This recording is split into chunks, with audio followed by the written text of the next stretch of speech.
From Hollywood, it's time now for John Lund as Johnny Dollar. Niles Hartley, Johnny, Columbia Life. Niles, how are you? I thought you were in Chicago these days. I am. This is long distance. We have one here that's a pip. Tell me about it. One of our brokers wrote a $50,000 straight life policy on a man named Lane. Mr. Lane up and dropped dead a couple of days ago. Uh-huh. And you'll never guess why. Why? He starved to death. What? Honest. He died of malnutrition. A man could afford to buy that much life insurance, but he couldn't buy himself a hamburger?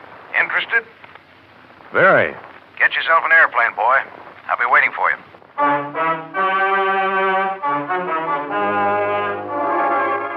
John Lund in a transcribed adventure of the man with the action-packed expense account. America's fabulous freelance insurance investigator. Yours truly, Johnny Dollar.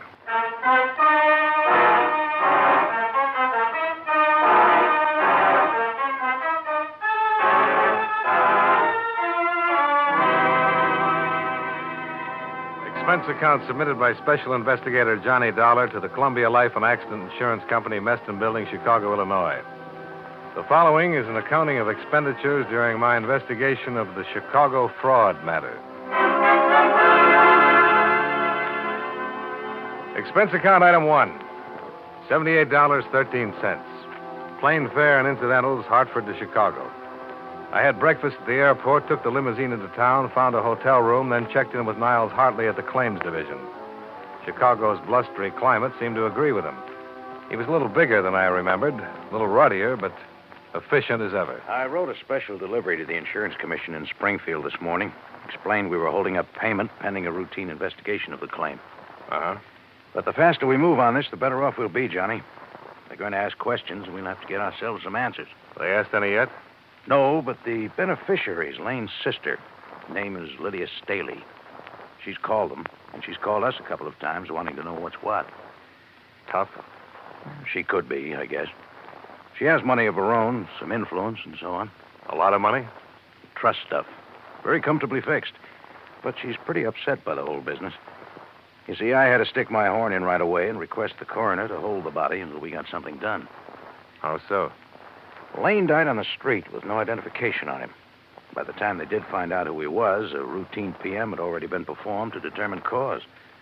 The county was going to bury him. With $50,000 worth of insurance? Yeah. Now, the first thing that occurred to me when I saw this report was that it might not be Lane at all. Besides the malnutrition, here are these findings. Chronic heart condition. Lung history. Debility. Certainly doesn't sound like anybody we'd insure. Well, Lane took a physical before the policy was issued, didn't he? Yeah, sure. Uh-huh. Here's a copy of it. He was 100% okay then. How could he pass it with all these things wrong with him? Good question, Johnny. Like to find the answer? Yeah. What's that doctor's name? Dr. Walter Unger, Suite 1932, Michigan Building. Expense account item 2, $3.50. Taxi fare through Chicago's slushy streets to the offices of Dr. Walter Unger, who had been licensed to practice medicine in the state of Illinois in 1946. He was a Northwestern University Medical School graduate. And I'd give him the service. Married, had 2 children, and lived in Glencoe, a North Shore suburb. Day and night. His income and practice, according to report, were average. Well, good. Yes, drop in tomorrow. Goodbye. I'm sorry, Mr. Dollar. You were saying... I'm from the Columbia Life Insurance people, Doctor. Claims Division. I'd like to get some information about a man you examined on July 14th of last year. All right. I hope this won't take long. What is it you want to know? The man's name was Christopher Lane. You happen to remember him? Christopher Lane. No, I can't say that I do, Mr. Dollar. What about him? Well, first I'd like to know, is this your signature? Yes. Those are my letterheads. I suppose that's my signature. Aren't you sure? How many people are certain of their signatures? It looks like mine, Mr. Dollar. I can't say for sure that it is or isn't. Well, assuming that it is, what about these notes? Are these in your handwriting? Yes, I would say that was also my handwriting. Mr. Dollar, I'd appreciate it very much if you'd get on with whatever business you have here. According to this, you gave Mr. Lane a complete physical and pronounced him sound. I did. Anything unusual about that? He died 2 days ago, Doctor. I wish you insurance people would buy some books on heart diseases and read them and know them and not take up valuable time. Look here. This patient was 41 years old. If he had no heart condition when I examined him, and obviously he didn't, according to my cardiographic findings, it's entirely reasonable to assume that he could have developed one in a very short time. You people gauge that in your premium. Mr. Lane didn't die of heart trouble, Doctor. He died of malnutrition. Malnutrition? That's what the pathologist at the coroner's office says. Here, look for yourself. Well, he should know. Was it possible for you to overlook that condition at the time you examined him? No. No, if he'd been suffering from malnutrition in any degree, I would have discovered it. According to the coroner's report, he'd been ill for a year or better. Can you explain that, Dr. Unger? No, I can't explain that. I wish I could. All I can say is that I did my job. I examined the man, reported my findings. How about this? Angina. I could have missed that, I suppose, but it's unlikely with the degree of aggravation noted here. Did you x-ray, Mr. Lane? Why, certainly, it's part of the examination. Have you had much experience reading chest x-rays, Doctor? Mr. Dollar, I know my business. If there'd been any lesions in that man's chest, I would have reported. Doctor, just bear with me, please. Again, the coroner's man said they were old lesions. So I notice. I can't explain that either. Well, you can understand why we want to be thorough about this. Yes, I do. And I wish I could help you. You keep a file copy of all examinations? Yes, certainly. I'd like to see your file on this one, if I may. Of course. Anything else? Yeah. Another hour of your time. What for? I'd like to have you look at Mr. Lane's body, Doctor. I could get an injunction. All right. I'll be finished here at 7 o'clock.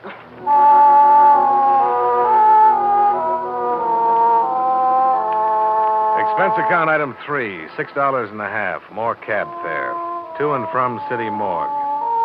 Dr. Unger viewed the mortal remains of Christopher Lane and was unable to state definitely whether he'd ever seen the man.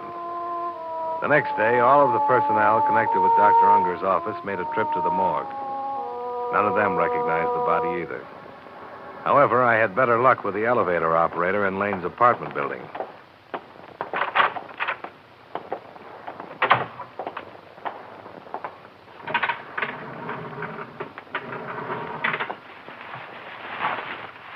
Oh. You ever seen this man before, Miss Shattuck? Yeah. Yes, sir. That's Mr. Lane, apartment 2338. You're positive? Oh, yeah. I've seen him every day for almost 2 years. Okay. Want to smoke? I want to get out of here. Sure. I don't know why I'm acting this way. I've seen him that way 100 times. What? I mean, almost like that, out, stoned. Only I guess it's because I knew he was just drunk then, not dead. Oh, I see. Well, he was crazy. Was he? Carrying on the way he did. Oh. Feels good to be out here again, cold enough. Yeah. I'll take that smoke now, Mr. Dollar. Oh, sure. Thanks. Yeah, he used to get up around 10 every morning. I'd take him downstairs. It'd look awful, but he was always kind of nice, polite, you know. Mm-hmm. He'd go out to the store and come back in a little while with a sack of groceries, a pint of milk for his cat, some donuts for himself, and some booze. Then he'd just lock himself up in his apartment, stay there all day. Drinking? Oh, yeah. Fried to the ears by noon. I think it was wine.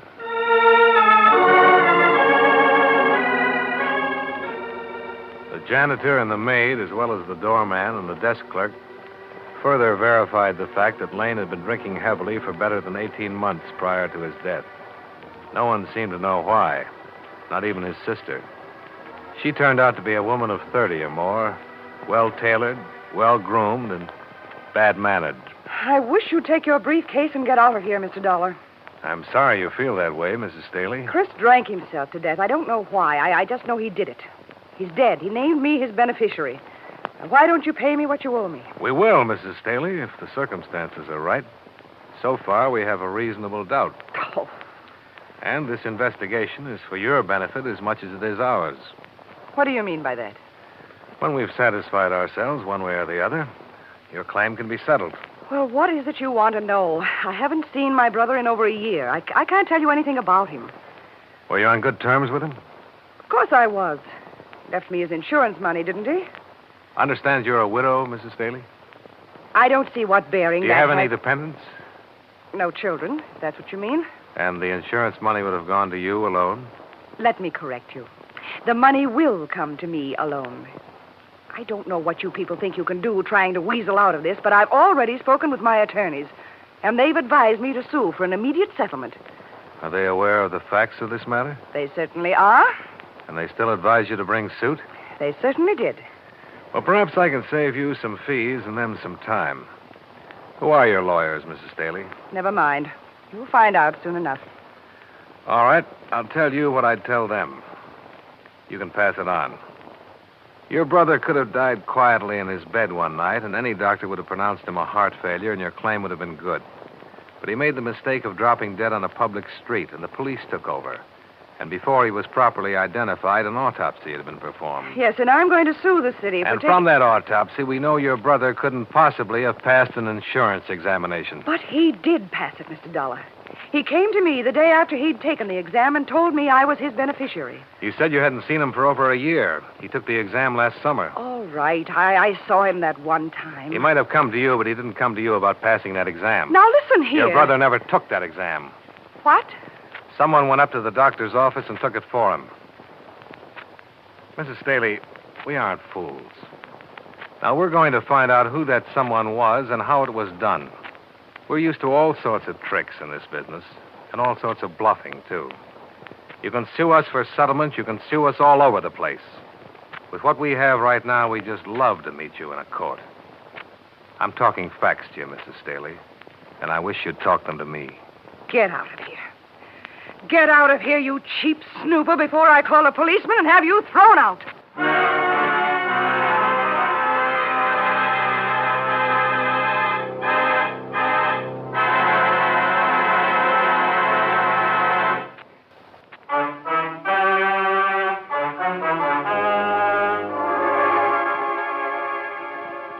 Now, with our star, John Lund, we bring you the second act of Yours Truly, Johnny Dollar.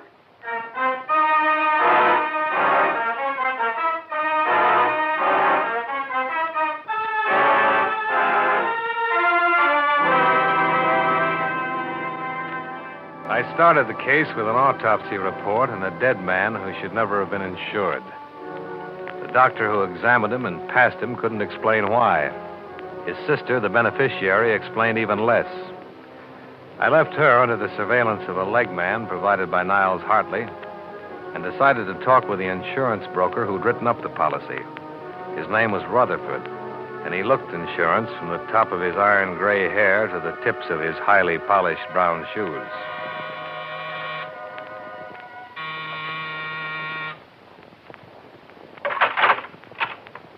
I suppose you're Mr. Dollar?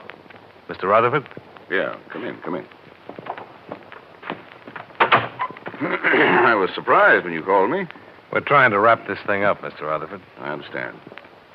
I'll tell you, I've been writing insurance for 17 years, Mr. Dollar, and this is the first time anything like this has ever occurred to me. Sit down.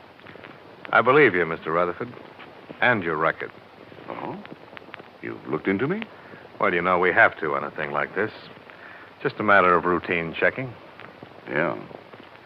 I'm here to find out all I can about the circumstances under which you sold the policy to Mr. Lane. Mm-hmm. He was a bachelor. He lived in a fairly nice apartment on the Gold Coast. No dependents.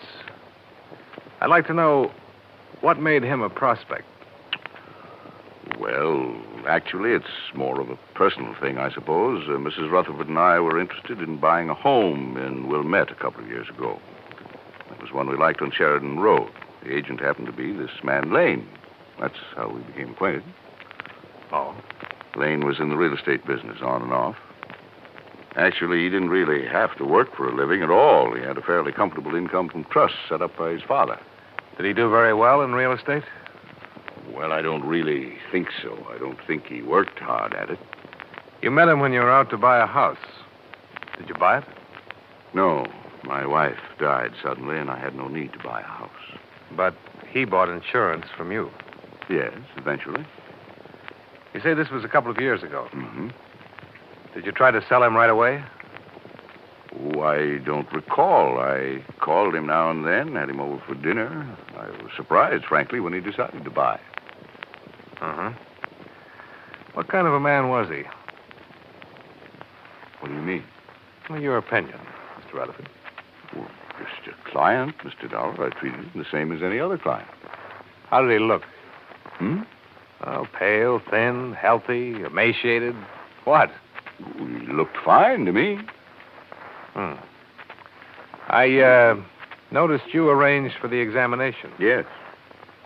How well do you know Dr. Unger? Just slightly. You know, the physician is supposed to be an impartial third party, and when a client has to be examined by a physician, I send him to Dr. Unger, that's all. I get a Christmas card from him every year. I see. You say you had Lane over for dinner a few times. Yes, when my wife was alive. Did he drink much on those occasions? I don't recall. Why? His malnutrition resulted from an alcoholic condition. All drinking, no eating. Lane, an alcoholic? He sure was. Had been for years. Can I use your phone? Well, yeah, help yourself.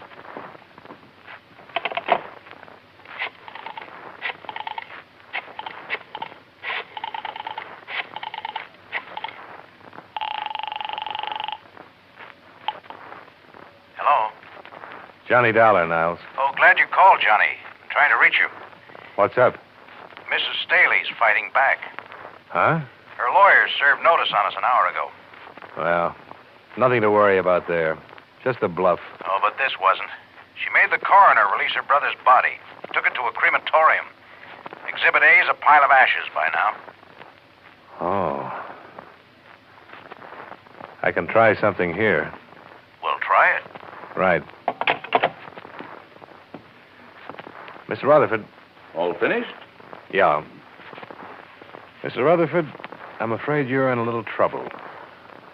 Well, what are you? You couldn't have written that policy or known Christopher Lane without being aware of his drinking habits. Now, see here, Dollar. I've been an insurance broker for a good long time, and no one has ever questioned my integrity. And I think that's what you were banking on, your reputation. I'm sorry for you, Mr. Rutherford, but there had to be a collusion here, and you're the logical party. You arranged for someone to take Lane's examination. You were going to split with... Oh!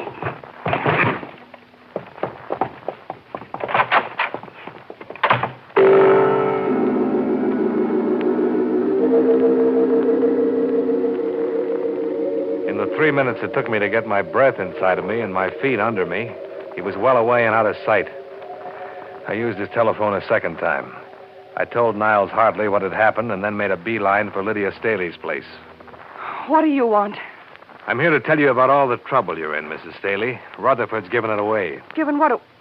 What are you talking about? About an insurance policy that was written up and issued in your brother's name under fraudulent circumstances. You're the one who stood to gain most, but you had to have help to pull it off. Rutherford helped you. I don't know anybody named Rutherford.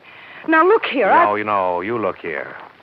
Rutherford just slugged me and beat it, but he isn't going to run far. Principally because he doesn't know how to run. He'll cool off, and he'll begin thinking about all this business in a new light. A few minutes ago, it dawned on him what he'd done. He'd kicked his whole lifetime right out the window. He's been found out. He's lost all around.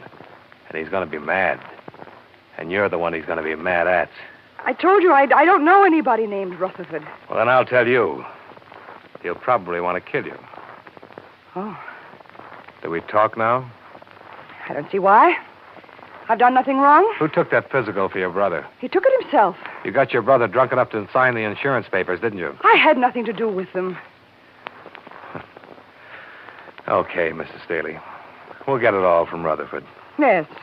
Why don't you do that? In the meantime, I hope you sleep well, knowing what you've done. I've done nothing. And you'll never prove any of these things you've been saying. Never. And for 2 days, it looked as if she might have been right. There was no way to involve Mrs. Staley without a statement from Rutherford. In the name of the company, Niles Hartley filed charges on attempted collusion against him, and a warrant was issued. The Chicago police were unable to find him anywhere. His apartment was watched 24 hours a day, as well as Mrs. Staley's residence. The case was stalemated. We couldn't locate Rutherford, but he found us. Johnny Dollar. This is Earl Rutherford. Where are you? Never mind.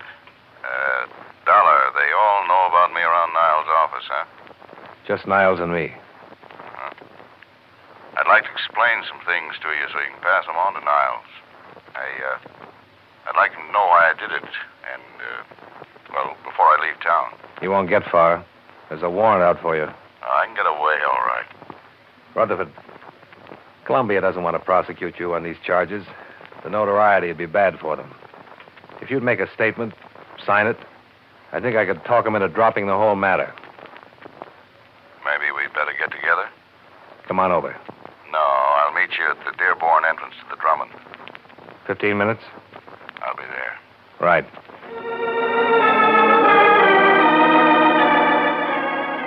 When I pulled up in a cab 12 minutes later, he was waiting for me at the curb in front of the Drummond. He was still wearing the same clothes he'd had on in his apartment. He needed a shave, and judging from the circles under his eyes, he hadn't slept much. He was pale and shaken.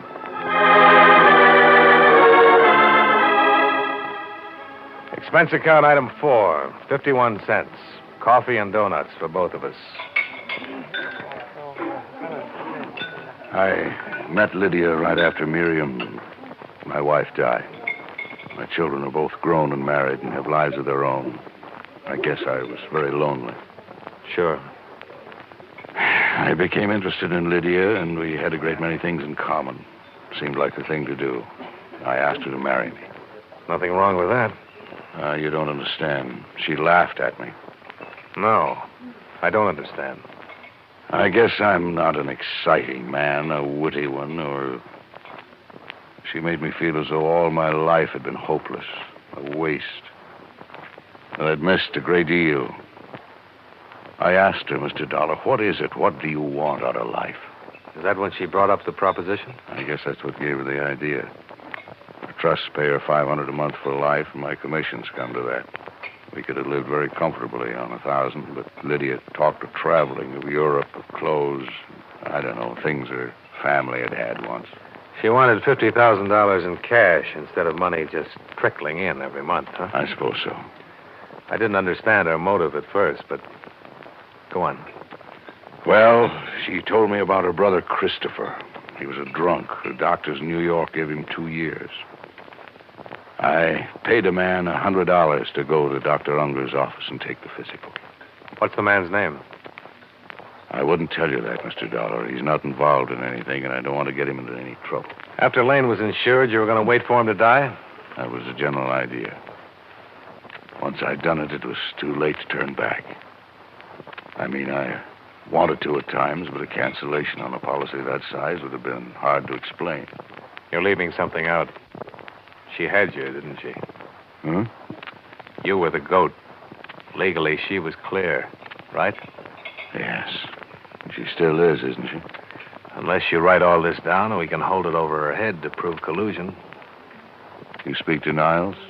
He'll go along. The charges will be dropped if you'll make a statement. Okay.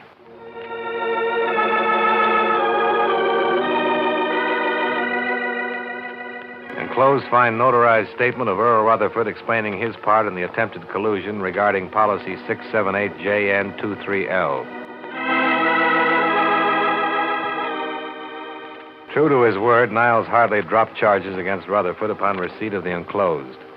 Rutherford settled his affairs and left Chicago the following day. When Mrs. Staley was shown a carbon of the enclosed statement, she instructed her attorneys to withdraw suit. The night I was to leave town, I called at her apartment to have her sign a release of all claims.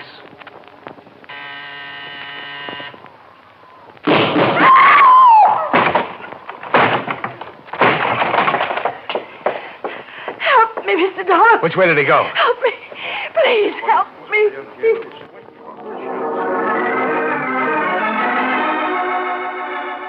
I carried her to the couch, did what I could.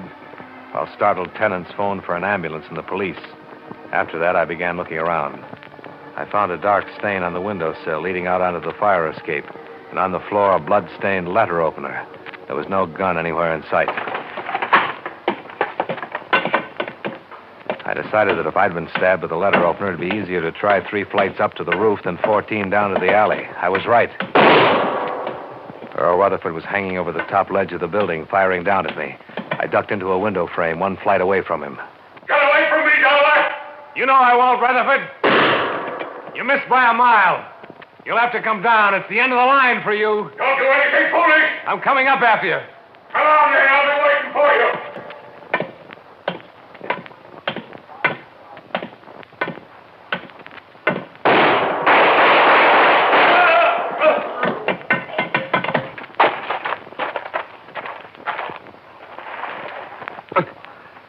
Good shot, Dollar. Can you walk? No. Why did you do it, Rutherford? You were clear. You were free. You didn't have to... I didn't tell it all, Dollar. She told me tonight. Laughed at me. Said she was planning to run away with someone else when she got the insurance money. Oh, I see. She just used me all along.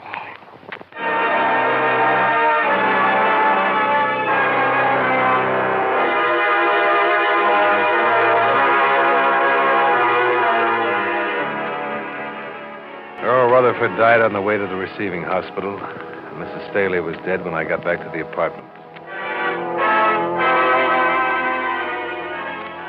Expense account item 5, $53. Hotel and food while in Chicago.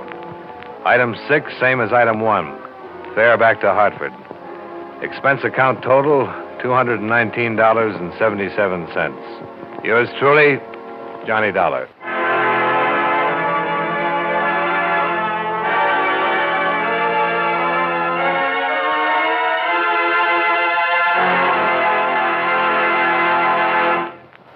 Yours truly, Johnny Dollar, stars John Lund in the title role and was written by E. Jack Newman with music by Eddie Dunstetter.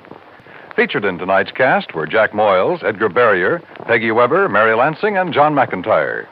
Yours truly, Johnny Dollar, is transcribed in Hollywood by Jaime Del Valle.